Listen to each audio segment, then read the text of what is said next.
everyone, and welcome to the start of Road Rash week. This is the original Road Rash on the Sega Mega Drive, and this was one of two games that I got when I got my first Mega Drive. I got this and I got Golden Axe 2, and to this day those two games remain amongst my favourite Mega Drive games that I owned. Not just because they happened to be the first two games that I got, but because those two games were absolutely amazing, absolutely awesome. And the Mega Drive that I got was, I think it was a Japanese Mega Drive. It was certainly what was deemed in those days as a grey import. And there was a shop that was about a mile from where I lived that was importing them right before they actually got, well, I think actually they had been officially released in the UK, but they were they'd had a batch of these imports that they were selling relatively cheaply, so I decided, what the hell, I might as well get one. I think at the time it was actually, they were selling them off cheaper than it would have been to have bought an official UK Mega Drive, and also because they were Japanese Mega Drives, they'd play games from all over the world. They were modified to play games from anywhere, so I wasn't restricted as to having to keep buying and playing UK only Mega Drive games. So I was able to get some games that was Japanese releases that didn't really get either got minor releases in the UK or didn't get released in the UK at all. Unfortunately, I think I had one of the rare exceptions where the Japanese Mega Drive that I had actually had a fault. The audio-visual output used to keep flicking to black and white. It would stay colour for a while, and then it would keep going to black and white, and then eventually it just refused to output at all. So I was a bit disappointed with that. But anyway, back to this. This is the original Road Rash, as I already said, on the Sega Mega Drive, and it is absolutely awesome. I remember first seeing this game being demoed, or reviewed should I say, on Games Master, which was an old TV program that was shown on Channel 4, I think, in the UK. Yeah, Channel 4. And it just blew me away. I remember thinking, right, I really want this game. The graphics were superb, the sound was superb. I like the idea that it was a motorcycle racing game, but you could also smack the other guys off the bikes. That they were essentially just being raced on normal roads. They weren't racetracks or anything like that. I'm pretty sure it wasn't the original game that did this, but it was certainly one of the original games, and it was a refreshing idea as well. The sort of combat element was a refreshing idea, and yeah, I enjoyed it immensely. I couldn't wait to play this game, and I couldn't wait to play Golden Axe 2. I remember sitting there going, God, which one am I going to play first? And I think I stuck this one in first, I think by virtue of the fact that I actually wanted to test, because when I opened the boxes, the EA cartridge was considerably different in both shape and design to the Golden Axe 2 cartridge.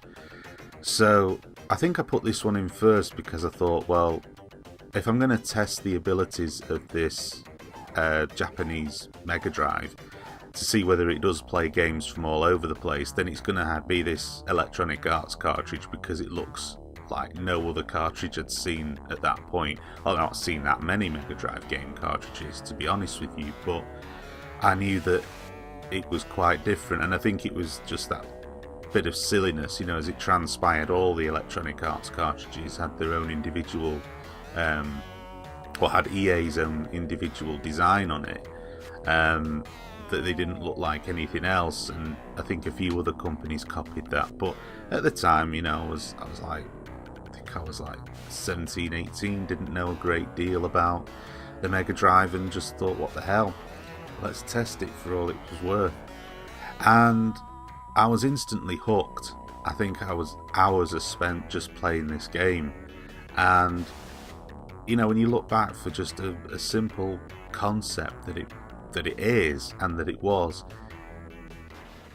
back then it was just like the most technologically fantastic, graphically amazing sounding game that I'd ever played. So essentially the objective of the game is to finish first, and although you can bash your opponents off the bikes, it isn't really advisable to do that because it does slow you down, and not to mention the fact that they also hit you back and they can knock you off your bike as well. And especially when you're playing on the original motorbike that you get, it's very difficult to catch people up who are leading the race. So it's a good idea to try to avoid combat as much as possible.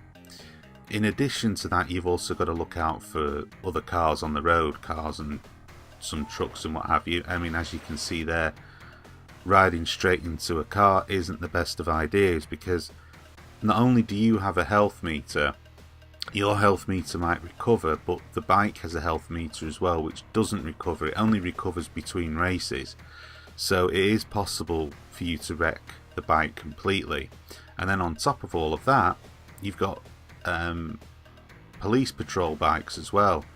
So it's important not to get involved with fisticuffs with those guys, because if you do end up, first of all, in Road Rash 1 you cannot knock them off the bikes. You can in later Road Rash games, but in this one you couldn't. On top of all of that, if you come off your bike and they're in the area that you're in, they'll arrest you and you'll get busted and you'll lose money. So it wasn't just a simple straightforward racing game with a few fisticuffs thrown in. You did have a few things to consider while you were doing it. I'm not going to say, you know, oh, it was a highly tactically evolved game, because it wasn't, but there were a degree of tactics that you could deploy, and they were important that, you know, you paid attention to what was going on in the immediate area. You had to sort of plan what you were going to do based on what situation you were in.